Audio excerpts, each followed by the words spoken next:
Good morning, children. So let's see the next two stanzas of the Daffodils, because we saw only the two stanzas in the previous class. So let's see the next two stanzas. So I hope you remember what we had seen in the first and second stanzas, and I hope you are thorough with the poet's note as well. So Daffodils by William Wordsworth, and it is a poem that celebrates the beauty of nature along with the bliss of solitude. Being alone, he's able to enjoy, is what we get to see. It was first published in the poems in two volumes in 1807. The ordinary experience of encountering a crowd of daffodils has been elevated by Wordsworth in this lyrical poem. And the imagery of fluttering and dancing daffodils makes the poet feel one with nature, and where he finds himself wandering like a cloud and enjoying the beauty of valleys and hills. And so, as he was walking along the bay, that is the banks of a lake, in his place, along with his sister Dorothy, he happens to see a vast expanse of daffodils. And now he says that it was long before, and even now, that can bring a kind of happiness and a kind of calmness and tranquility, peace in his mind. So he says, he wandered lonely as a cloud that floats on high over vales and hills, over valleys and hills. And he uses a lot of figures of speech also. So it begins with the poet wandering alone as a cloud, and he roamed around like a cloud that is floating over the valleys and hills. And that it was then that the poet comes across or sees a large number of golden daffodils beside a lake and beneath the trees. And the daffodils appeared to the poet as fluttering and dancing happily in the breeze. So he gets to see them beside the lake and beneath the trees, fluttering. Fluttering here, I told you, a kind of a slight sound when they touch one another and flutter. Onomatopoeia is used, and dancing in the breeze, dancing, he uses personification, giving human qualities to inanimate things. And stanza 2, we saw continuous as the stars that shine and twinkle on the Milky Way. So we saw that second stanza describes how beautiful the daffodils looked.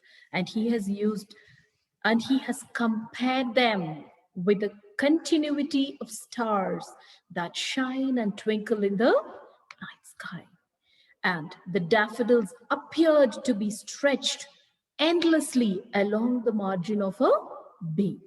And the poet says that these beautiful flowers stood in a never ending line, as if as long as they could see, he could see only daffodils. So they stood in a never ending line. And it seems that the poet was under an illusion that he says that he was watching 10,000 daffodils swaying their heads in a sprightly dance, a lively and energetic dance. So 10,000 saw I at a glance, he uses in that line hyperbole as well as inversion. And let's see stanza 3, children. So here he says, the waves beside them danced, but they outdid the sparkling waves in glee. So the waves beside them, so usually the lake doesn't produce waves, but here he says that the waves, that means maybe the ripples of water because of the wind, they also danced beside them. But they outdid the sparkling waves in glee. But they here are the golden daffodils. They outdid, surprised the sparkling waves in glee. The waves were sparkling, maybe it was evening, the sun rays were falling on the ripples of water that were looking like as if they were dancing.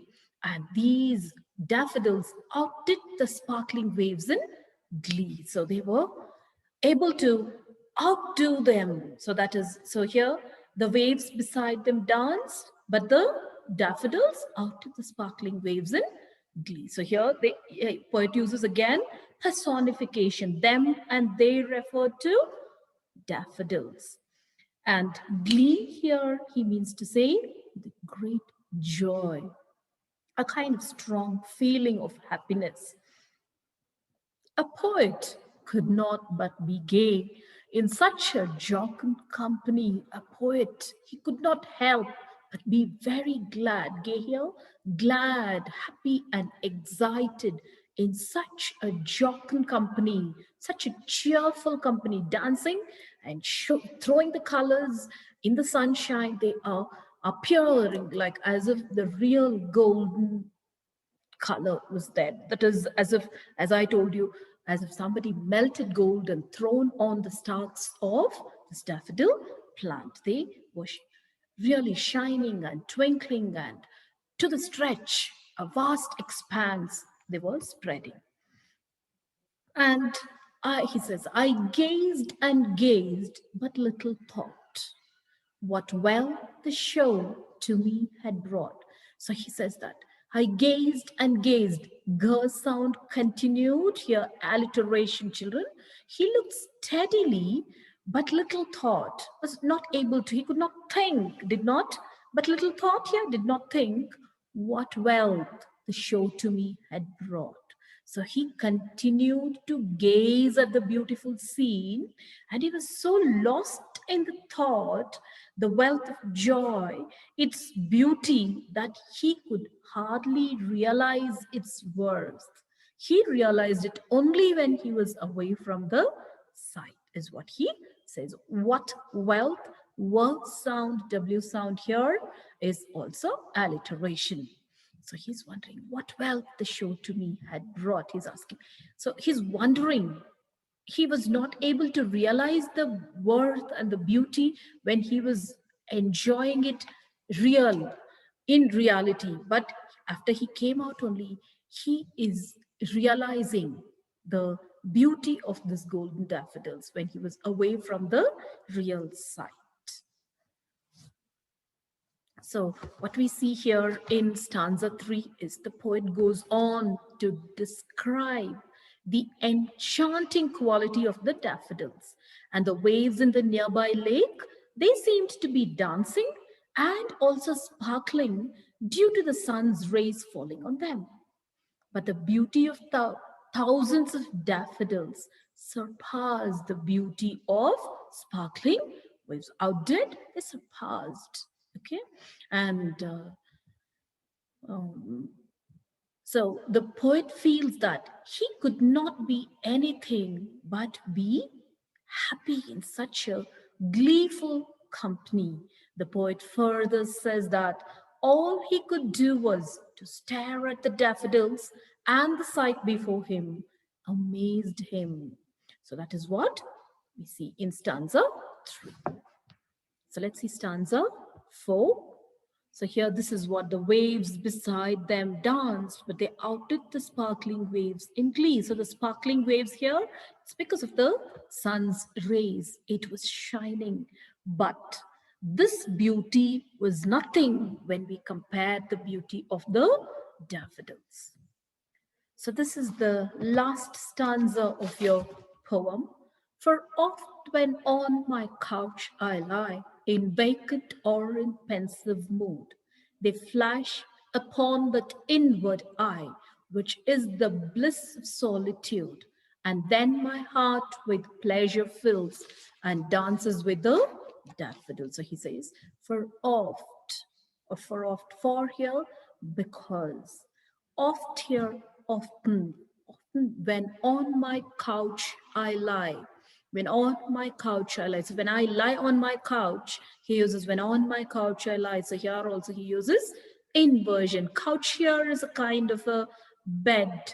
So this is what the poet means. So when he is lying down like this, and in vacant or in pensive mood. Vacant here, idle, nothing to think about, or in pensive mood, quiet and sad or thoughtful mood, they flash upon that inward eye. They hear the sight of the daffodils. They flash, they come to suddenly appear like lightning upon that inward eye to the memory, to my mind, the imagination when it comes. So that inward eye here, mind is metaphored.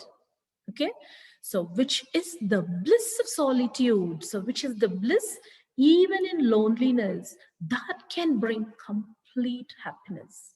And then my heart with pleasure fills and dances with the daffodils. And then what happens, he says, and then his heart, as if the pleasure filled his heart, and as if the heart comes out and dances with the daffodils.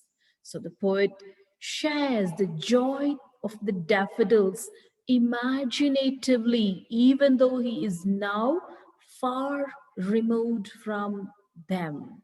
And here you can say, as the heart is dancing, hyperbole. So he uses imagery, that is the natural scenery here, the lakes, fields, trees, stars, and clouds.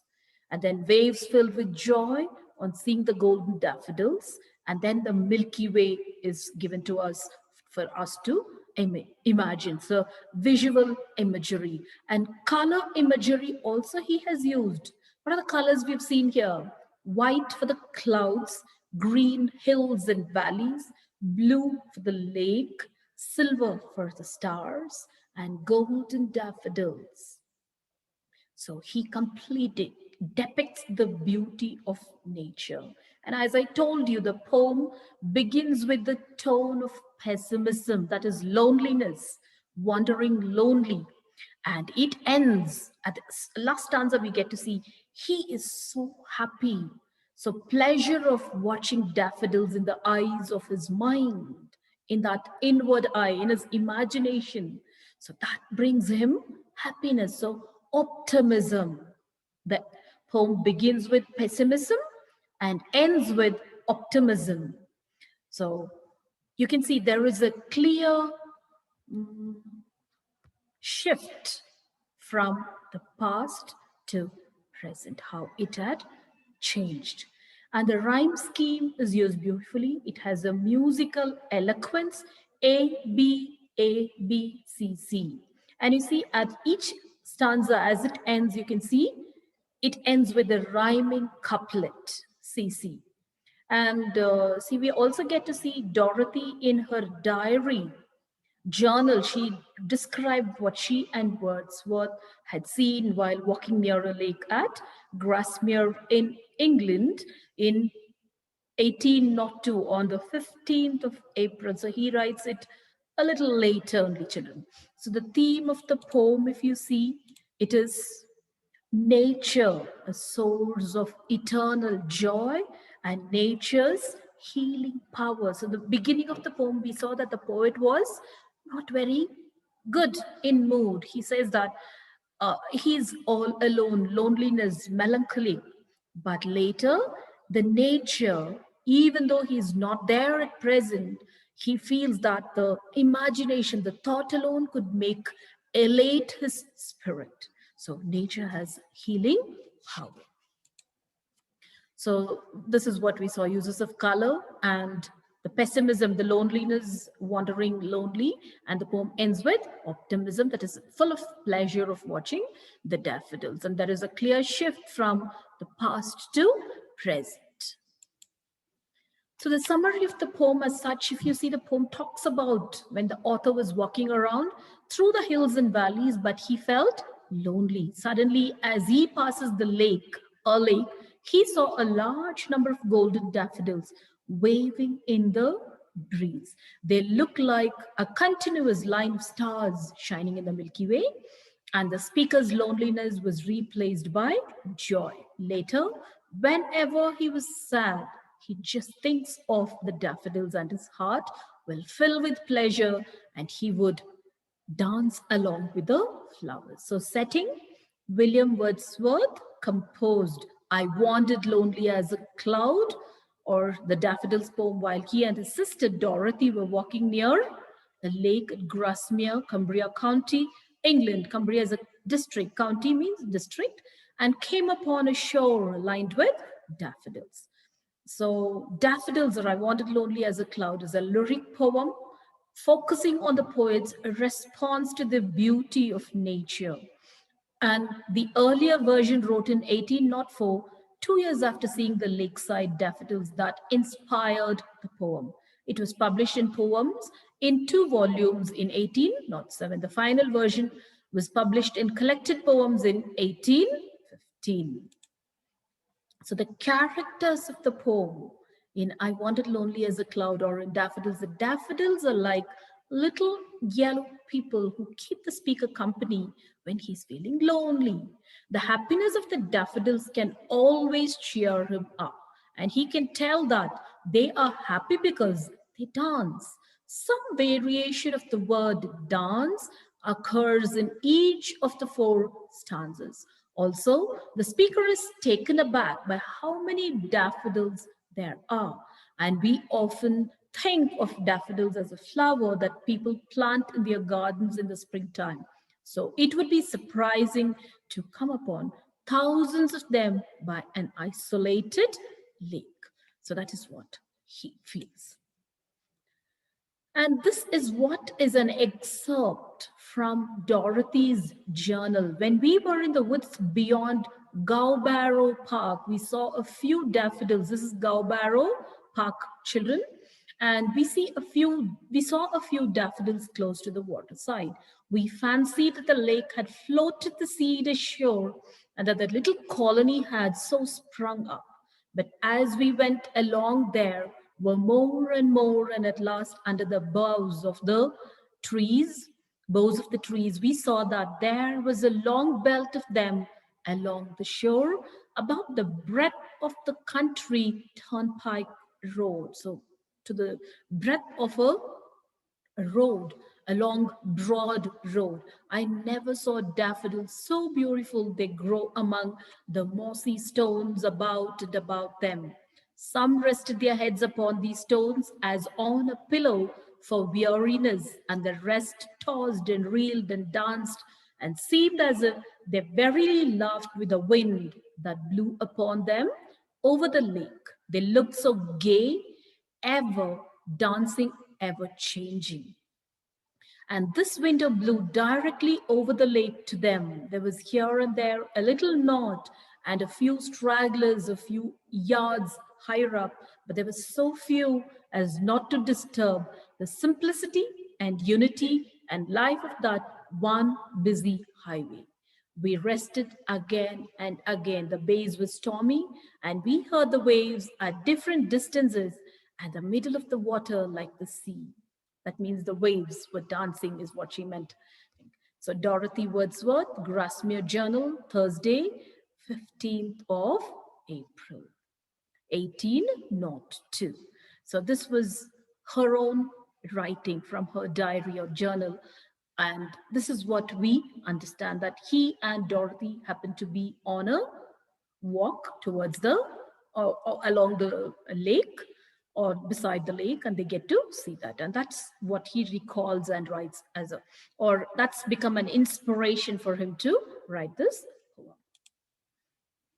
So I would like you to watch this small video clipping from Extra Marks. In the first stanza of William Wordsworth's I Wandered Lonely as a Cloud, the speaker uses the first person, as it is a lyric in which he discusses his personal emotions.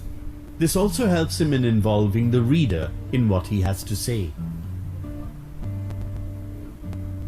The poet recalls how he wandered as free as a cloud that floats over the hills. The very first line uses melancholic diction, wandered lonely as a cloud. However, he suddenly moves to a euphoric tone when he describes his encounter with the host of golden daffodils. These daffodils have grown under the trees on the bank of a lake.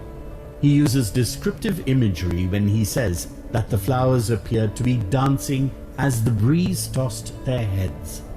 The whole environment is that of ease and comfort. He continues to say that the daffodils that he saw were as numerous as shining stars in the Milky Way. He says this to emphasize the beauty and number of daffodils.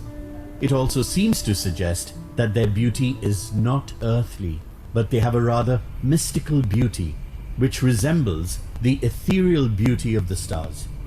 Daffodils seem to form an endless line along the lake. Here again, the flowers are personified as dancing and tossing their heads.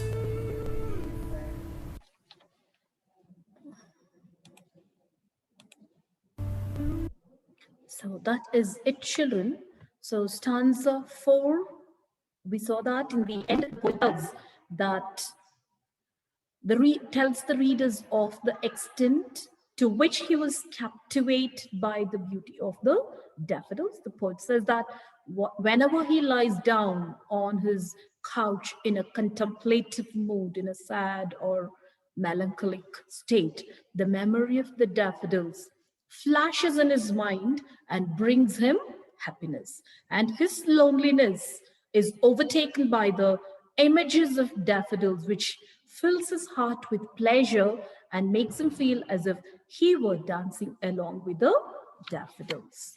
So we saw that the poem is a lyric, and the form and structure, if you say, it has 4 stanzas with 6 lines each. And most of the lines are in the form of complete sentences.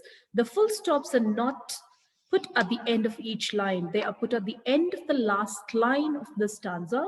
Commas, semicolons, and colons are used to give pauses, as the whole stanza is in the form of a single complete sentence having some subordinate clauses. And Wordsworth has unified the content of the poem by focusing the first 3 stanzas on the experience of the lake amidst a crowd of daffodils, and the last stanza on the memory of that experience lying on the couch of his at home.